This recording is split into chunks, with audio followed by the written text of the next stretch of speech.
수요일 새벽기도 나오신 성도님들을 예수님의 이름으로 환영하고 축복합니다.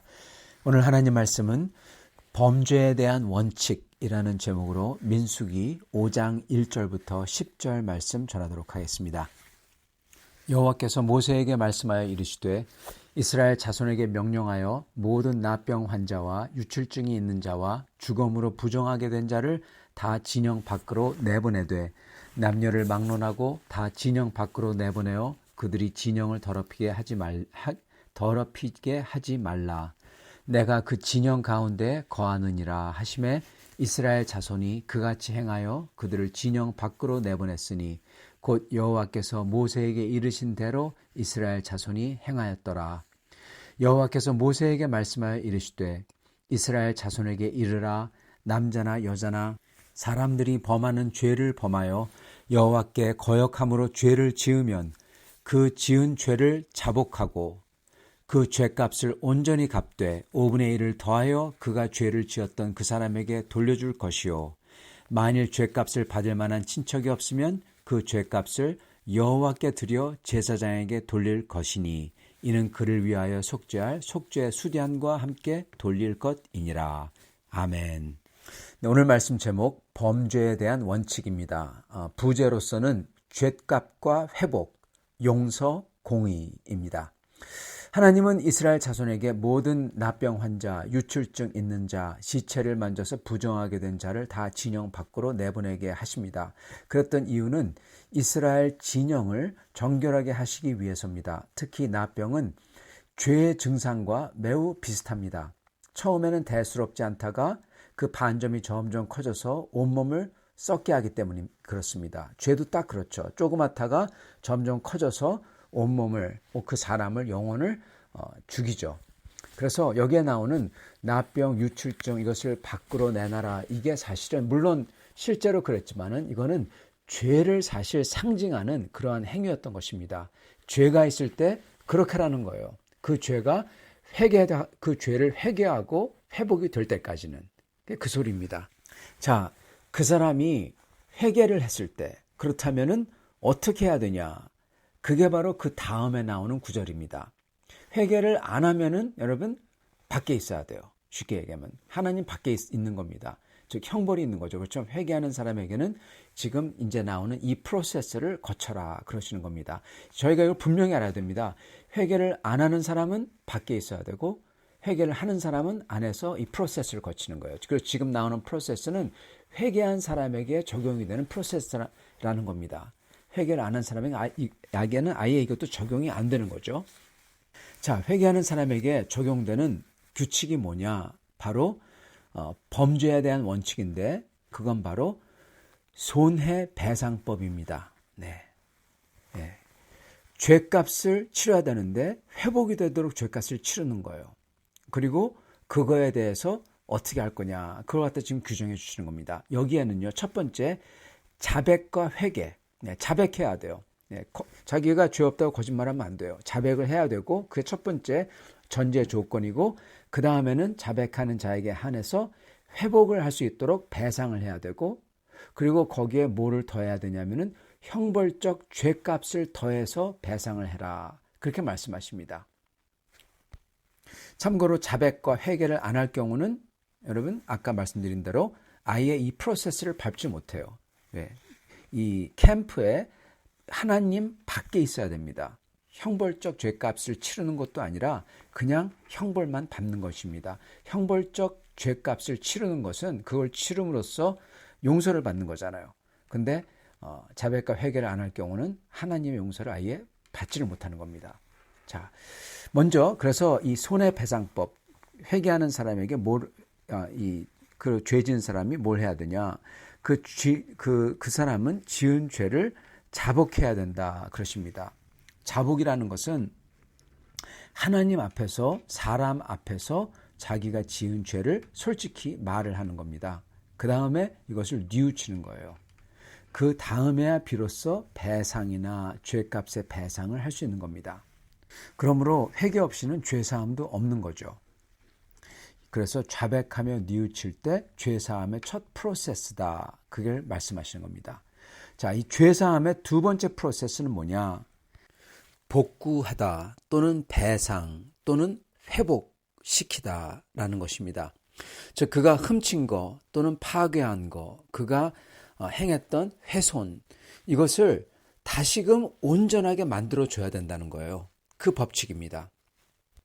파괴된 것을, 망가진 것을, 훼손된 것을 그냥 여기 있어 하고 줄 수가 없다는 겁니다. 또는 그냥 자기가 벌을 받는다고 그게 회복이 되지가 않잖아요.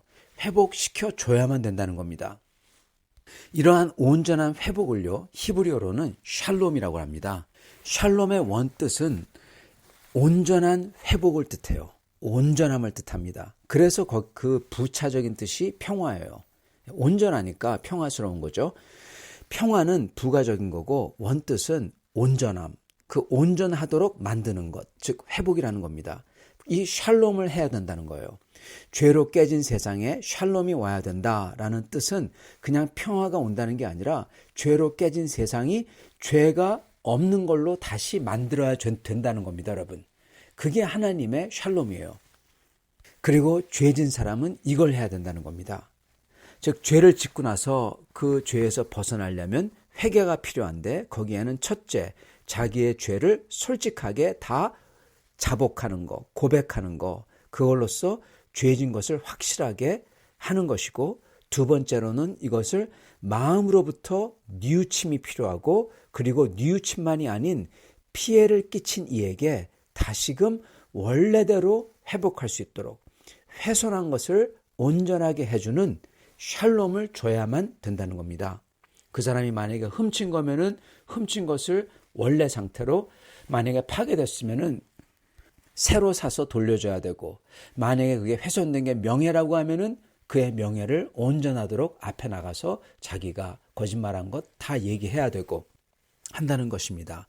그런데 하나님이 여기에 5분의 1을 더해서 회복시켜 주라, 그렇게 말씀합니다. 이게 뭐냐면요, 자, 회복뿐만 아니라 뭐가 있어야 되냐면 여러분, 징벌적인 이 죄값이 필요하다는 겁니다. 여러분 법을 보더라도요, 물론 민법은 좀 달라요. 민법은 그냥 다투는 것을 중재하는 법이에요. 근데 여러분 형사법은요, 여러분 범죄입니다. 범죄자가 만약에 죄송합니다, 내가 범죄한 것 내가 다 물어드리겠습니다. 내가 사기친 것, 내가 1억을 사기쳤으니까 1억 내가 다 물어드리겠습니다. 자, 됐죠? 나는 갑니다. 안 돼, 못 가. 그러죠. 그 사람은 감방에 가든지 감옥에 가든지 아니면 그거에 대한 또한 배상을 또 물어내야 됩니다. 바로 그겁니다. 그게 뭡니까? 죄값이에요, 여러분. 죄값. 암만 그대로 온전하게 보상을 한다고 하더라도 그 악행을 행한 거에 대한, 그 잘못한 것을 했다는 것에 대한 대가가 있어야 된다는 겁니다. 그게 바로 형벌적 징벌이죠. 이거를 치르는 게 바로 죄사함과 회개의 세 번째 프로세스입니다. 그건 죄에 대한 징벌적 대가입니다. 그 범죄가 살인 또는 간음과 같이 되돌릴 수 없는 거, 이런 거를 빼고 나서는 그 피해에게 5분의 1을 더해서 갚으라고 하세요. 그리고 대상이 없으면 친척에게 갚고, 그리고 친척도 없다면 이 하나님의 성전에 갚아라, 그렇게 말씀하십니다. 여기서 이걸 잘 봐야 됩니다. 많은 사람들은 내가 한 것, 내가 잘못한 것, 그 여기 있어, 다시 갚아줬으니까 됐지 하면서 뻔뻔스럽게 갑니다. 안 됐습니다. 그렇게 죄진 것 자체, 그 고생하게 만든 것 자체, 그 죄악을 행한 것 자체에 대한 징벌을 받아야 돼요. 요즘에 보면은 소위 말을 하죠. 말하면서 이상한 소문을 퍼뜨리고, 아님 그만, 소위 아니면은 그만. 뭐가 그만입니까? 네, 거기에 대한 보상을 해야 되고 배상을 해야 되고, 그리고 그렇게 거짓을 유포한 것에 대한 그 벌을 받아야 되는 것입니다. 그리고 그렇게 하는 게 하나님은 그게 바로 회개를 하는 프로세스다, 그렇게 말씀을 하시고 계시는 겁니다. 이것을 참 보면요, 참 그런 것 같습니다. 어떤 사람이 큰 범죄를 저질렀을 때 그 사람이 회개를 해요. 예를 들어서 연쇄 살인을 했던 살인마들 있죠. 그들이 감옥에 가서 예수님을 믿고 회개를 합니다. 여러분, 너무나 잘 된 거죠. 그 사람은 죄값의 죄의 사함을 받은 거죠. 그렇다고 그래가지고 그 사람이 지은 그 죄값, 형벌적 징벌, 이거를 그는 지불해야 된다는 것입니다. 그래서 죄를 졌을 때 그 사람이 회개한다고 감옥에서 풀어주지 않는 거예요. 하나님의 법이 그래요. 왜냐? 그거에 대한 대가를 치러야 된다는 것입니다. 이게 죄사함의 세 번째 프로세스예요. 나중에 물론 말씀드리겠지만은 예수 그리스도의 놀라운 복음이, 놀라운 이유가 뭐냐면은 단순히 하나님이 죄를 용서해 주시는 것뿐만 아니라 허물과 죄를 용서해 주신다. 즉 허물, 즉 죄의 결과, 즉 이 죄에 대한 형벌적 징벌이 그 자체도 하나님이 없애준다는 겁니다. 이게 사실 놀라운 것입니다. 물론 이 세상에서 죄를 졌을 때 그 형벌적 징벌을 해야 되지만 하나님 앞에 대한 그 죄에 대한 죄를 용서받는 것뿐만 아니라 그 형벌적 징벌 자체도 예수님이 다 십자가에서 죽으심으로써 다 해주셨다는 거예요. 사실 그래서 예수님의 그 죄사함이 사실 놀라운 것입니다. 자, 다시금 돌아와서 주님께서는 이런 배상과 징벌적 대가를 반드시 치러야 된다고 하십니다. 배상은 배상대로, 징벌적 대가는 징벌적 대가대로 그렇게 하십니다. 그리고 놀라운 것은 그 당시 법처럼 아주 무겁게 하지 않으시고 그 징벌을 목숨을 거두자 그러지 아니하시고 고작 5분의 1을 더해서 갚으라. 그렇게 하나님께서는 은혜롭게 긍휼로써 하시는 겁니다. 자, 그런데 여기서 저희가 잘 봐야 되는 건요. 그 징벌적 죄값을 만약에 그 사람이 없다고 하더라도, 아무도 없다고 하더라도 치러야 된다는 거예요. 심지어 하나님의 성전에 치르면 된다. 즉 반드시 치러야 된다는 겁니다. 그냥 시간이 많이 지났다고, 그래서 갚을 사람도 없다고 그래가지고 괜찮다, 그러지 않는다는 겁니다. 이걸 잘 봐야 됩니다. 시간과 상관없이 죄의 대가를 반드시 치러야만 된다는 게 하나님의 철칙이신 거예요. 요즘 어떤 사람들은 이거를 보고는 야, 하나님이 옹졸하다, 소위 꼰대다, 냉혹하다, 사랑이 없다, 이렇게 말할 겁니다. 시간과 상관없이 반드시 죄의 죄가를 치러야 된다. 세상 끝까지, 시간 끝까지 따라간다. 여러분, 이거 얼마나 옹졸하냐? 그렇게 말합니다, 사람들이. 성도 여러분, 하나님은 사람들이 말하는 대로 그러한 옹졸한, 너그럽지 않은 그러한 분일까요? 왜 하나님께서 죄 짓고 나서 너그럽게 그냥 용서하시고 그냥 없던 걸로 하자 해주시지 않으실까요? 왜 그러실까요? 그러면 얼마나 좋겠어요. 그게 너그러운 거 아닐까요? 여러분, 이거는요, 하나님의 성격이 아닙니다.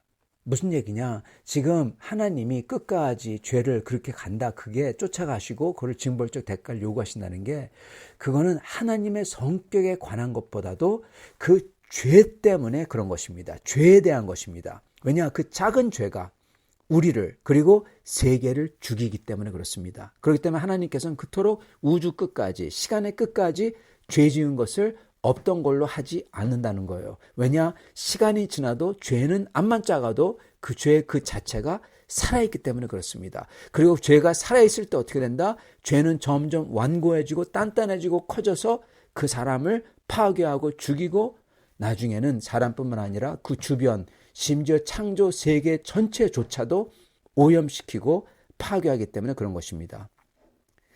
그랬던 거에 가장 좋은 예시가, 경우가 바로 선악과입니다. 선악과 사건이에요. 하와와 아담이 교만해서 선악과를 먹습니다. 소위 작은 행동이죠. 거짓된 마음 그 자체죠. 작은 거죠. 소위 작은 거. 여러분, 그 작은 건 하나로 어떻게 됐습니까? 현재 모든 창조 세계가, 인간 관계가, 그리고 서로 수많은 죽이는 전쟁, 이게 다 일어났습니다. 그게 고작 선악과 먹은 거, 그것 때문에 일어났어요. 고작 선악과 먹었는데 그냥 없던 걸로 해주시지.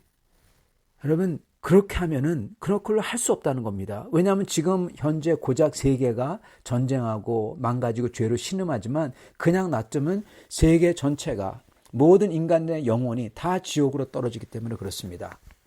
그렇기 때문에 주님은 결코 시간이 지났다고 그냥 죄 없던 걸로 하자 할 수가 없는 겁니다. 왜냐, 그게 우리를 죽이고 우리 영혼을 다 지옥으로 보낼 거기 때문에. 아니, 우리를 이미 죽였기 때문에 그런 겁니다.